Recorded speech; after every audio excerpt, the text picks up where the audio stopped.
दोस्तों, पंखों का इस्तेमाल हम सभी अपने घर, स्कूल, कॉलेज या ऑफिसेज में करते हैं और सब जगह पे पंखों को नॉर्मल सीलिंग में ही लगाया जाता है, जिससे कि पूरे कमरे में उसकी हवा पहुंच सके। ऐसे ही हमारे देश के संसद में भी सीलिंग फैन का इस्तेमाल किया जाता है, लेकिन संसद भवन में पंखे नॉर्मल तरीके से नहीं लगाए गए हैं। दरअसल वहां पे उल्टे पंखे लगाए गए हैं। आखिर क्यों संसद भवन में लगाए जाते हैं उल्टे पंखे? इसके पीछे का राज कुछ खास और दिलचस्प है।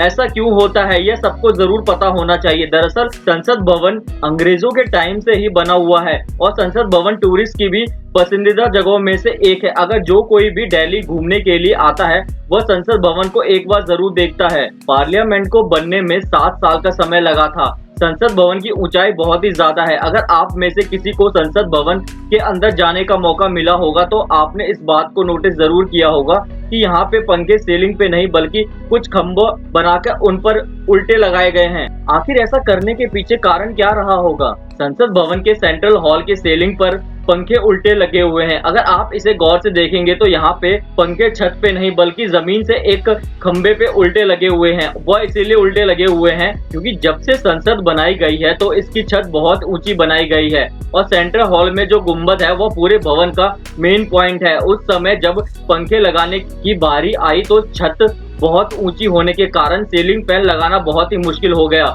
फिर सोचा गया कि लंबे रॉड के सहारे ही पंखे छत से लटका के लगा दिए जाए, लेकिन यह भी संभव नहीं हो पाया। इसीलिए फिर संसद भवन के हॉल में अलग से खंबे लगाए गए और उनमें उल्टे पंखे लगाए गए हैं। ऐसा करने से संसद के कोने कोने में हवा अच्छे से पहुंच जाती है। अब तो आप समझ ही गए होंगे कि आखिर क्यों संसद भवन में पंखे उल्टे लगाए गए हैं। अगर आप में से किसी को इस फैक्ट के बारे में पहले से पता था तो हमें कमेंट सेक्शन में जरूर बताएं और अगर वीडियो अच्छी लगी हो तो वीडियो को लाइक और चैनल को सब्सक्राइब भी कर दें।